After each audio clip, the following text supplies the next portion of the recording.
Se os audiolivros deste canal contribuíram de alguma forma para a sua vida, considere apoiar nosso trabalho com uma doação. Sua contribuição é essencial para que possamos continuar produzindo e compartilhando conteúdo de qualidade. O link para a doação via Pix está disponível na descrição. Obrigado. Capítulo 38. Ferimentos. Jatos de fogo percorreram os corredores escuros da Torre Branca, deixando rastros de fumaça que se espiralavam no ar, densos e pungentes. Pessoas gritavam, berravam e xingavam.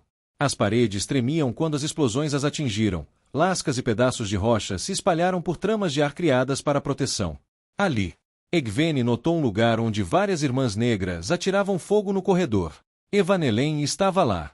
Egwene se dirigiu para a sala ao lado daquela onde eles estavam. Ela podia ouvi-los do outro lado da parede. Ela abriu as mãos e lançou uma poderosa rajada de terra e fogo diretamente na parede, projetando-a para fora. As mulheres atrás tropeçaram e caíram. Evanelen desmaiou, ensanguentada. A outra mulher foi rápida o suficiente para se afastar. Egwene verificou se Evanelen estava morta. Estava mesmo. Egwene assentiu com satisfação. Evanelen era uma das pessoas que ela mais ansiava por encontrar. Agora, se ao menos conseguisse encontrar Catherine ou Alviaren. Canalização. Atrás dela. Egwene se jogou no chão enquanto uma rajada de fogo jorrava sobre sua cabeça. Mesana, tecido negro rodopiando ao seu redor. Egwene cerrou os dentes e se afastou. Não ousou encarar a mulher diretamente. Egwene apareceu em um depósito não muito longe, mas cambaleou quando uma explosão sacudiu a área. Ela acenou com a mão, abrindo uma janela na porta, e viu Amis passando correndo. A sábia usava cadinsor e carregava lanças. Seu ombro sangrava e estava enegrecido. Outra explosão a atingiu perto dela, mas ela desapareceu. Essa explosão fez o ar lá fora ficar mais quente, derretendo a janela de Egwene e forçando-a a recuar. A pesquisa de Saerin estava correta. Apesar da batalha aberta, Mesana não havia fugido ou se escondido, como Moghedien poderia ter feito. Talvez ela estivesse confiante. Talvez estivesse assustada. Provavelmente, precisava da morte de Egwene para provar uma vitória diante dos Tenebroso. Egwene respirou fundo e se preparou para voltar à luta. Hesitou, porém, pensando na aparência de Perrin. Ele agira como se ela fosse uma novata. Como ele havia se tornado tão confiante, tão forte. Ela não se surpreendera com as coisas que ele fizera, mas sim com o fato de ter sido ele quem as fizera. Sua aparição foi uma lição. Egwene precisava ter muito cuidado para não depender de suas tramas. Bair não conseguia canalizar, mas era tão eficaz quanto as outras. No entanto, parecia que, para algumas coisas, as tramas eram melhores. Soprar a parede para fora, por exemplo, parecerá mais fácil com uma trama do que imaginá-la, onde impor sua vontade contra uma superfície tão grande e espessa poderia ter sido difícil. Ela era uma Aes Sedai e uma sonhadora. Precisava usar ambas. Egwene, cautelosamente, retornou ao quarto onde vira Mesana. Estava vazio, embora a parede ainda fosse de escombros. Explosões soaram à direita, e Egwene espiou ao redor. Bolas de fogo disparavam de um lado para o outro naquela direção, tramas voando no ar. Egwene se escondeu atrás de um dos grupos em luta e criou um grosso cilindro de vidro ao seu redor para se proteger. A torre estava quebrada e marcada ali, com as paredes em chamas. Egwene avistou uma figura curvada ao lado de um pedaço de entulho, usando um vestido azul. Nicola, pensou Egwene com raiva. Como ela chegou aqui? Achei que podia confiar nela agora. A tola deve ter recebido um terangreal de sonho de um dos outros que haviam despertado. Egwene preparou-se para pular e mandar a garota embora, mas o chão subitamente se abriu sob Nicola, com fogo ardendo. Nicola gritou ao ser arremessada para o alto, com pedaços de rocha derretida se espalhando ao seu redor. Egwene gritou, lançando-se para lá, imaginando uma forte parede de pedra sob Nicola. A garota caiu e aterrissou sobre ela, ensanguentada, com os olhos cegos. Egwene praguejou, ajoelhada. A garota não respirava. Não, disse Egwene. Egwene Alveri. Cuidado, dizia a voz de Melaine. Egwene se virou alarmada quando uma parede surgiu ao seu lado, feita de granito rústico, bloqueando várias rajadas de fogo que vinham de trás. Melaine apareceu ao lado de Egwene, toda vestida de preto, com a pele da cor escura. Ela estava escondida nas sombras ao lado do corredor. Este lugar está ficando perigoso demais para você, disse Melaine. Deixe conosco. Egwene olhou para baixo. O cadáver de Nicola desapareceu. Criança tola! Ela procurou ao redor da parede e viu duas irmãs negras, Alviaren e Râmula, de costas uma para outra, lançando teias destrutivas em direções diferentes. Havia uma sala atrás delas. Egwene poderia fazer como já fizera várias vezes antes, pulando para dentro da sala, destruindo a parede e atingindo as duas. Criança tola, Bair dissera, seu padrão é óbvio. Era isso que Mezana queria que ela fizesse. As duas irmãs negras eram a isca. Egwene pulou para dentro do quarto, mas encostou-se à parede. Esvaziou a mente, esperando, tensa. Mezana parecia como antes. Aquele tecido negro e rodopiante era impressionante, mas também era tolo. Exigia esforço para mantê-lo. Egwene encarou os olhos surpresos da mulher e viu as tramas que ela havia preparado. Eles não vão me atingir, pensou Egwene, confiante. A Torre Branca era dela. Mezana e seus lacaios a invadiram, matando Nicola, Shevan e Carlínia. As tramas dispararam para frente, mas se curvaram em torno de Egwene. Num instante, Egwene vestia as roupas de uma sábia. Blusa branca, saia marrom, chale nos ombros. Ela imaginou uma lança em sua mão, uma lança Aiel, e a arremessou com um movimento preciso. A lança perfurou as tramas de fogo e ar, destruindo-as, e então atingiu algo espesso. Uma muralha de ar diante de Mezana. Egwene se recusou a permitir. Aquela muralha não pertencia ali. Não existia.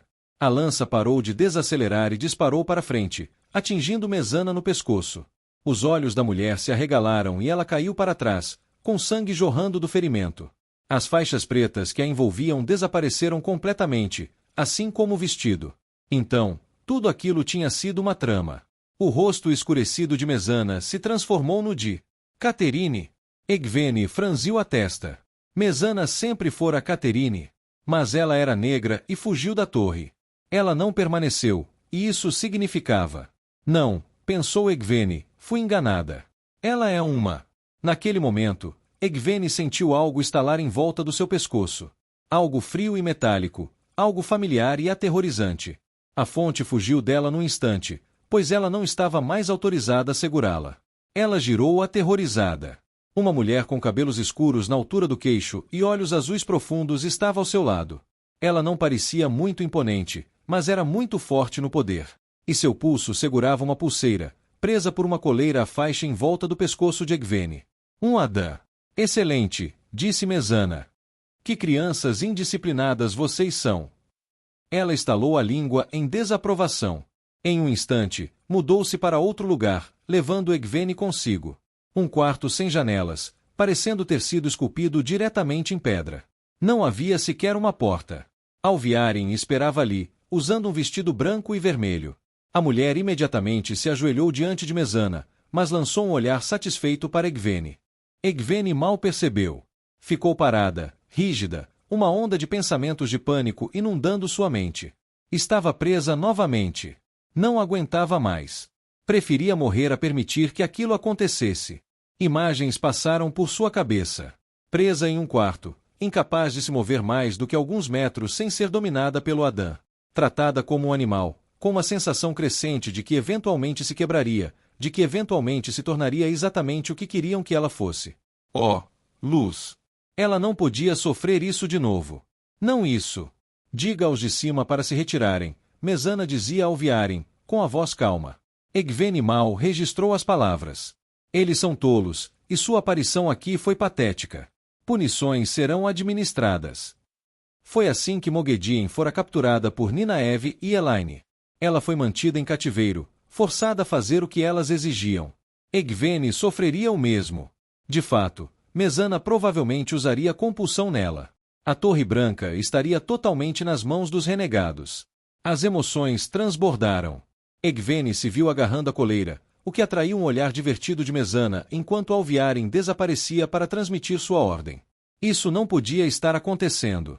Era um pesadelo. Ah, você é uma Aes Sedai. Uma parte silenciosa dela sussurrou as palavras, mas, apesar de toda a suavidade, elas eram fortes. E estavam profundamente dentro dela. A voz era mais profunda que o terror e o medo. Agora, disse Mezana, falaremos do Pico do Sonho. Onde posso encontrá-lo? Uma Aes Sedai é calma, uma Aes Sedai é controle, independentemente da situação. Egvene tirou as mãos da coleira. Ela não havia passado pelo teste e não planejava passar. Mas se tivesse passado, e se tivesse sido forçada a enfrentar uma situação como aquela, teria ela se quebrado, provado ser indigna do manto que alegava carregar? Não estou falando, pelo que vejo, disse Mezana. Bem, isso pode ser mudado. Esses Adã. Que dispositivos lindos! Semirage foi tão maravilhosamente encantadora em me chamar a atenção para eles, mesmo que tenha feito isso acidentalmente. Pena que ela morreu antes que eu pudesse colocar um em seu pescoço. A dor percorreu o corpo de Egvene, como fogo sob sua pele. Seus olhos lacrimejaram. Mas ela já havia sofrido dor antes e rido enquanto era espancada. Ela já havia sido cativa antes, na própria Torre Branca, e o cativeiro não a deteve. Mas isso é diferente. A maior parte dela estava apavorada. Isso é o Adã. Eu não consigo resistir. Uma Aes Sedai deve, respondeu a parte silenciosa dela. Uma Aes Sedai pode sofrer todas as coisas, pois só assim poderá ser verdadeiramente uma serva de todos.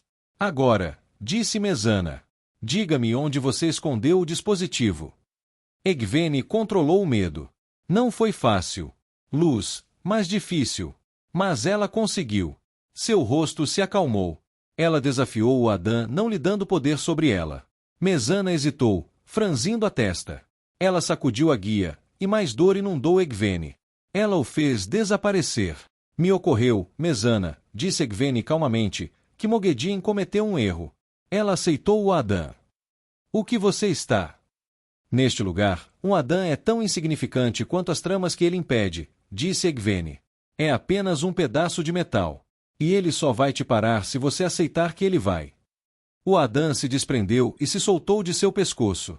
Mezana olhou para ele enquanto caía no chão com o anel metálico. Seu rosto ficou imóvel, depois frio, enquanto ela olhava para Egvene. Impressionantemente, ela não entrou em pânico. Cruzou os braços, o olhar impassível. Então, você praticou aqui. Egvene encontrou seu olhar. Você ainda é uma criança, disse Mezana. Acha que pode me vencer? Andou em Tel Aranriod por mais tempo do que imagina. Tem o quê? 20 anos. Eu sou a Amirlin, disse Egvene. Uma Amirlin para crianças. Uma Amirlin para uma torre que existe há milhares de anos, disse Egvene. Milhares de anos de problemas e caos. No entanto, durante a maior parte da sua vida, você viveu em uma época de paz, não de conflitos. Curioso como você se considera tão forte quando boa parte da sua vida foi tão fácil. Fácil, disse Mezana. Você não sabe de nada. Nenhuma das duas desviou o olhar. Egvene sentiu algo pressionando-a como antes. A vontade de Mezana, exigindo sua subserviência, sua súplica. Uma tentativa de usar Tel Aranriod para mudar a própria maneira de pensar de Egvene. Mezana era forte. Mas a força naquele lugar era uma questão de perspectiva. A vontade de Mezana a pressionava. Mas Egvene havia derrotado o Adã. Ela podia resistir àquilo. Você vai se curvar, disse Mezana calmamente. Você está enganada, respondeu Egvene, com a voz tensa. Não se trata de mim. Egvene Alveri é uma criança. Mas a Amirlin não é. Posso ser jovem, mas o trono é antigo. Nenhuma das mulheres desviou o olhar. Egvene começou a revidar, a exigir que Mezana se curvasse diante dela, diante da Amirlin. O ar começou a ficar pesado ao redor delas, e quando Egvene o inspirou, pareceu denso de alguma forma. Idade é irrelevante, disse Egvene. Até certo ponto, até a experiência é irrelevante. Este lugar é sobre o que uma pessoa é. A Amirlin é a Torre Branca, e a Torre Branca não se curvará. Ela desafia você, Mezana, e suas mentiras. Duas mulheres. Olhares se encontraram. Egvene parou de respirar. Ela não precisava respirar. Tudo estava focado em Mezana. O suor escorria pelas têmporas de Egvene, todos os músculos de seu corpo tensos enquanto ela resistia à vontade de Mezana. E Egvene sabia que aquela mulher, aquela criatura, era um inseto insignificante empurrando uma torre enorme. Aquela torre não se moveria. Aliás, empurre contra ela com muita força, e... algo estalou suavemente no quarto. Egvene respirou fundo enquanto o ar voltava ao normal. Mezana caiu como uma boneca feita de tiras de pano. Ela caiu no chão com os olhos ainda abertos, e um pouco de saliva escorreu do canto da boca. Egvene sentou-se, atordoada, respirando fundo e ofegante. Olhou para o lado, onde o Adã jazia descartado. Ele desapareceu. Então, olhou de volta para Mesana, que jazia em um monte de pedras. Seu peito ainda subia e descia, mas ela o encarava com olhos cegos. Egvene ficou deitada por um longo momento, recuperando-se, antes de se levantar e abraçar a fonte. Ela teceu linhas de ar para erguer a renegada, que não respondia, e então transportou a si mesma e a mulher de volta aos andares superiores da torre. As mulheres se viraram para ela, assustadas. O corredor estava coberto de escombros, mas todos que Egvene via eram seus. Os sábios, girando em sua direção. Ninaeve vasculhando os escombros. Siwan e Leane, esta última com vários cortes enegrecidos no rosto, mas parecendo forte. Mãe, disse Siwan, aliviada. Nós temíamos.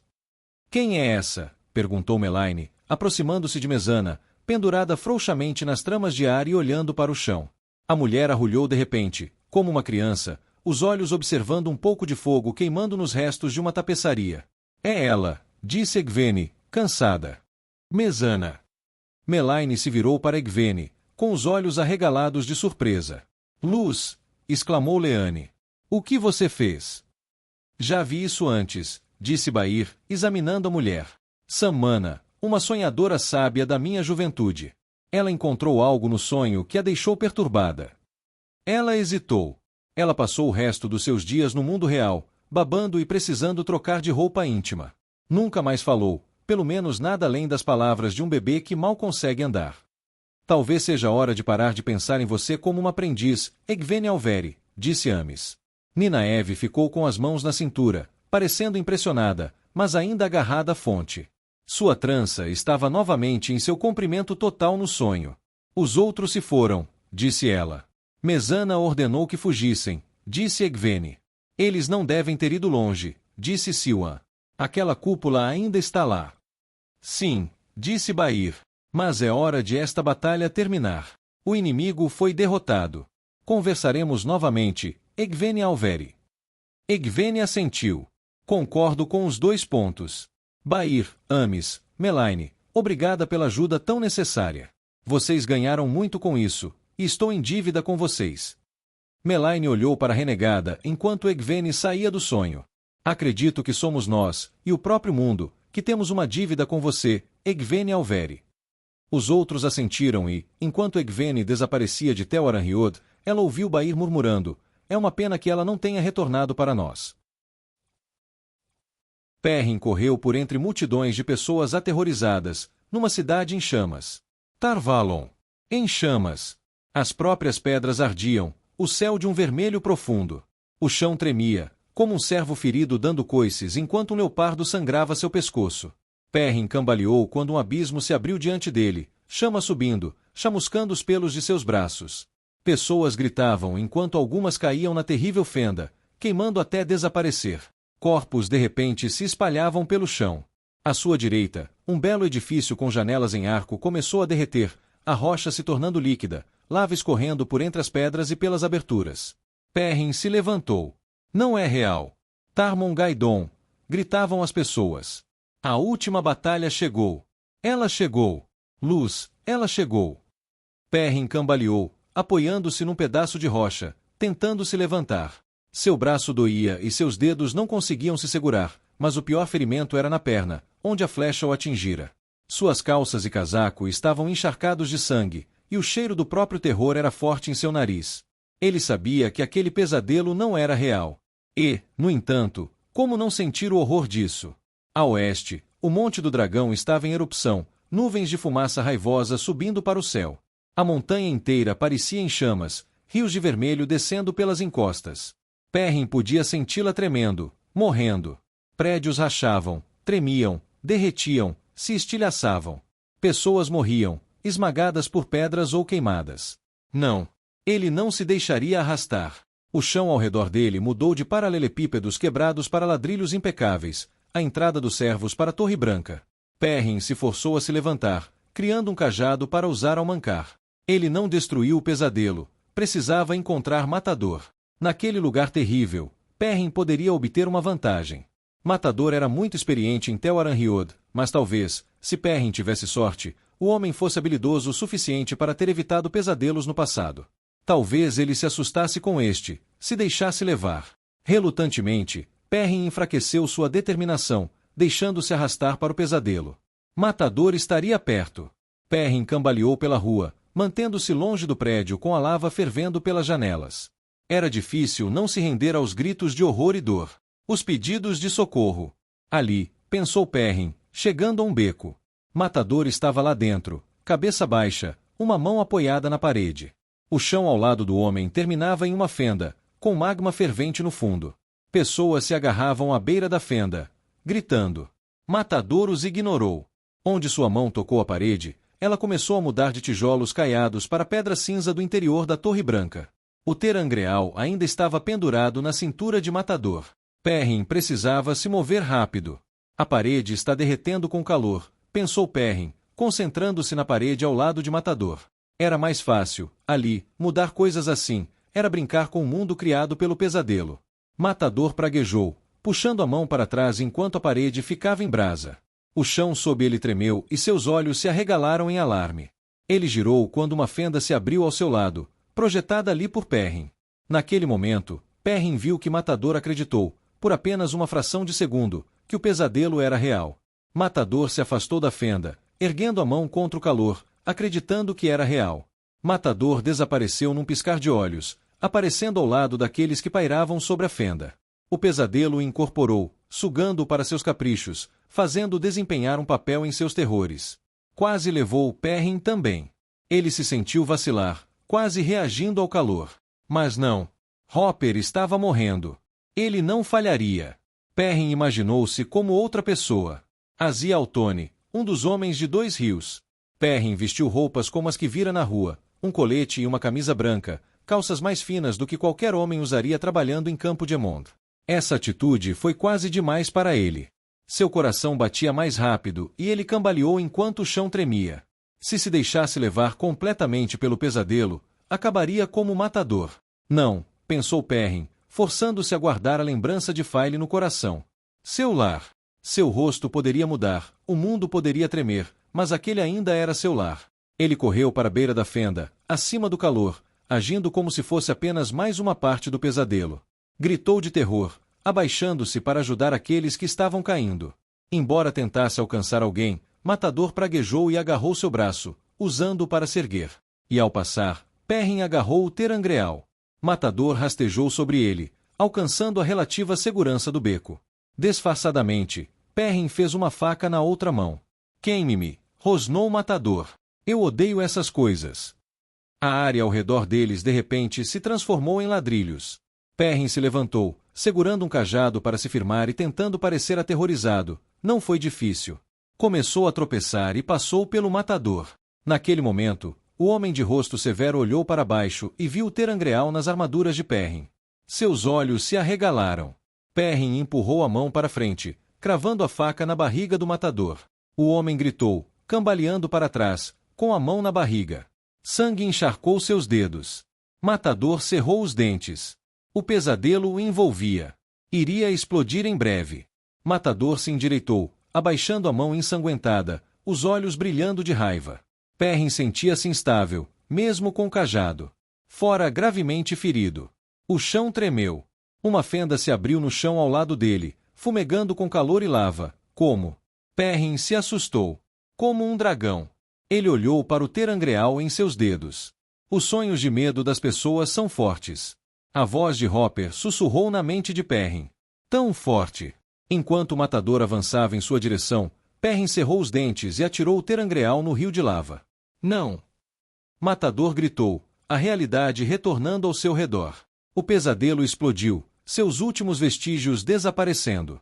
Perrin ficou ajoelhado no chão frio de ladrilhos de um pequeno corredor. A uma curta distância à sua direita, um pedaço de metal derretido jazia no chão. Perrin sorriu. Assim como o Matador, o terangreal estava ali, vindo do mundo real. E, como uma pessoa, poderia ser quebrado e destruído ali. Acima deles, o domo violeta havia desaparecido. Matador rosnou, deu um passo à frente e chutou Perrin na barriga. Seu ferimento no peito se inflamou. Outro chute se seguiu. Perrin estava ficando tonto. Vai, jovem touro, mandou Hopper, com a voz tão fraca. Foge. Não posso deixar você. E ainda assim, devo deixá-lo. Não. Você encontrou a sua resposta. Busque-o sem limites. Ele irá explicar essa resposta. Perrin piscou entre lágrimas quando outro chute acertou. Ele gritou, com voz rouca, enquanto o envio de Hopper, tão reconfortante, tão familiar, desaparecia de sua mente. Perdido! Perrin gritou de angústia. Com a voz rouca e os olhos marejados de lágrimas, Perrin se esforçou para sair do sonho do lobo e ir embora, fugindo como um completo covarde. Egwene acordou com um suspiro. Com os olhos ainda fechados, ela inspirou. A batalha com Mezana a deixará com a mente tensa. Aliás, ela sentia uma dor de cabeça lancinante. Quase fora derrotada ali. Seus planos haviam dado certo, mas o peso do que acontecerá a deixava contemplativa, até um pouco sobrecarregada. Ainda assim, fora uma grande vitória. Ela teria que fazer uma busca na Torre Branca e encontrar a mulher que, ao despertar, agora tinha a mente de uma criança. Ela sabia, de alguma forma, que Mezana não se recuperaria disso. Ela sabia disso antes mesmo de Bahir pronunciar suas palavras. Egwene abriu os olhos e viu um quarto confortavelmente escuro, fazendo planos para reunir o hall e explicar por que Shevan e Carlínia nunca acordariam. Ela se deteve por um momento para lamentar a morte deles enquanto se sentava. Ela havia explicado os perigos, mas ainda sentia como se tivesse falhado com eles. E Nicola, sempre tentando ir mais rápido do que deveria. Ela não deveria estar ali. Aquilo. Egwene hesitou. Que cheiro era aquele? Ela não havia deixado uma lâmpada acesa. Devia ter se apagado.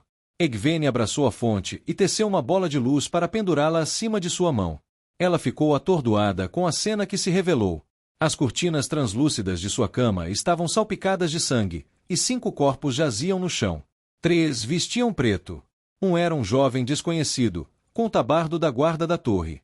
O último vestia um elegante casaco e calças brancas e vermelhas. Gavin! Egwene pulou da cama e se ajoelhou ao lado dele, ignorando a dor de cabeça. Ele respirava superficialmente e tinha um ferimento aberto na lateral do corpo. Ela entrelaçou terra, espírito e ar em uma cura, mas estava longe de ser talentosa nessa área.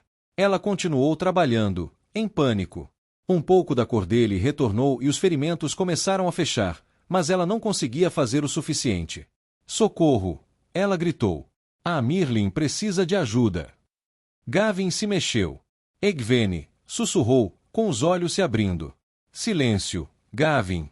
Você vai ficar bem. Socorro! Para a Mirlin. Você não deixou luzes acesas o suficiente, ele sussurrou. O que? A mensagem que enviei. Não recebemos nenhuma mensagem, disse ela. Fique quieto. Socorro! Não tem ninguém por perto, gritei. As lâmpadas, está bom, você não. Ele sorriu, atordoado. Eu te amo. Fique quieto, disse ela. Luz. Ela estava chorando.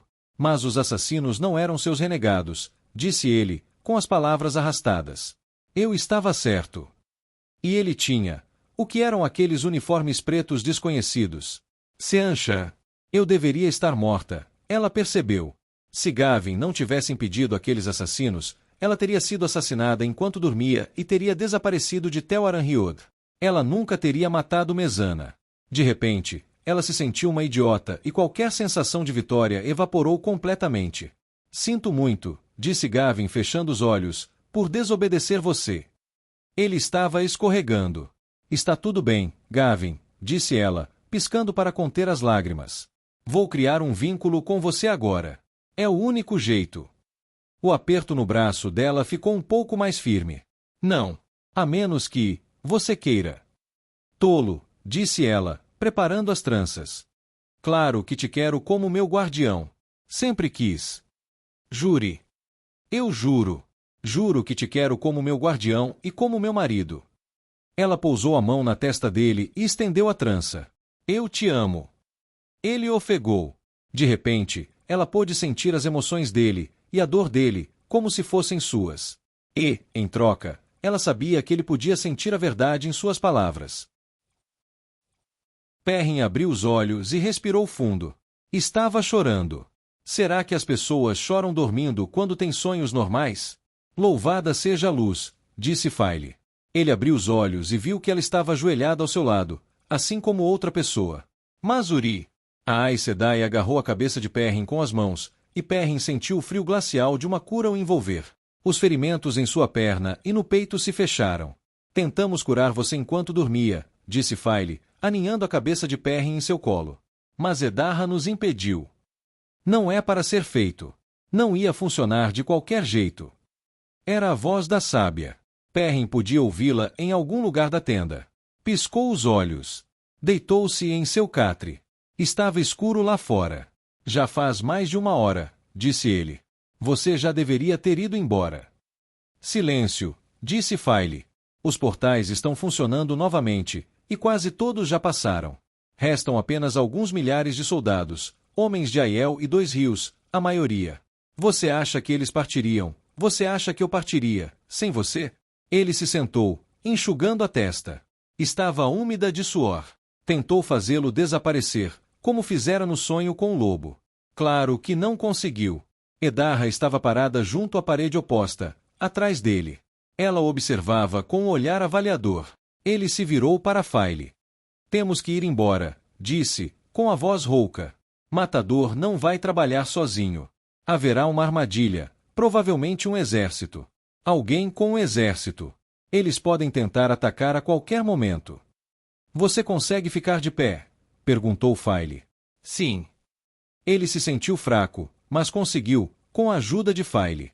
A aba farfalhou e Xia adentrou com odre. Perrin o aceitou com gratidão, bebendo. Aquilo saciou sua sede, mas a dor ainda queimava dentro dele. Oper. Ele abaixou o odre. No sonho do lobo, a morte era definitiva. Para onde iria a alma de Hopper? Preciso continuar, pensou Perrin. Levar meu povo para um lugar seguro. Caminhou até as abas da tenda. Suas pernas já estavam mais firmes. Vejo sua tristeza, meu marido, disse File, caminhando ao lado dele, com a mão em seu braço. O que aconteceu? Perdi um amigo, disse Perrin suavemente. Pela 2ª vez. Hopper. Ela cheirava a medo. Sim. Oh, Perrin, eu sinto muito. Sua voz era terna quando saíram da tenda.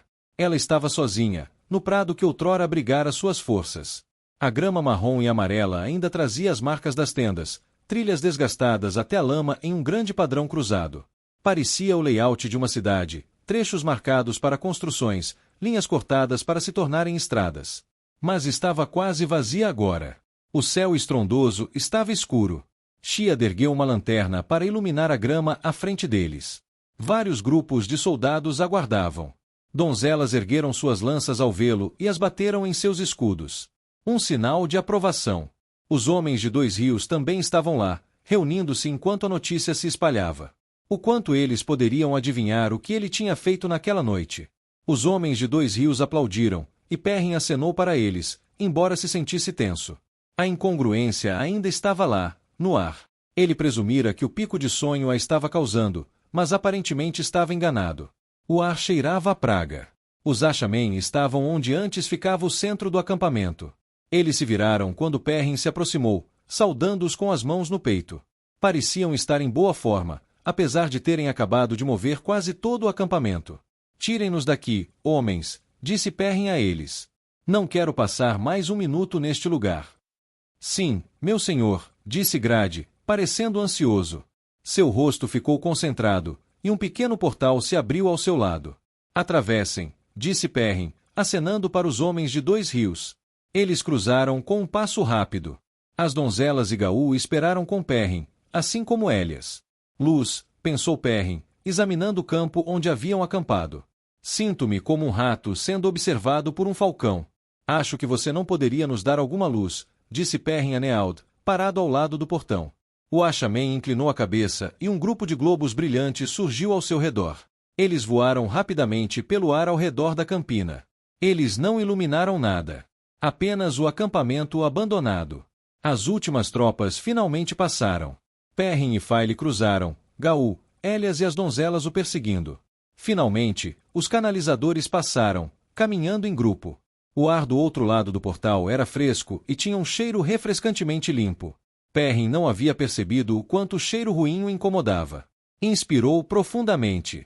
Estavam em uma elevação, a alguma distância de um conjunto de luzes ao lado do rio, que provavelmente era Ponte Branca. Suas tropas aplaudiram quando ele atravessou. O grande acampamento já estava quase todo montado, com os postos de guarda posicionados. O portão havia sido aberto para uma grande área, delimitada por postes, perto da retaguarda. Eles escaparam. O custo foi alto, mas eles escaparam. Graendal recostou-se na cadeira.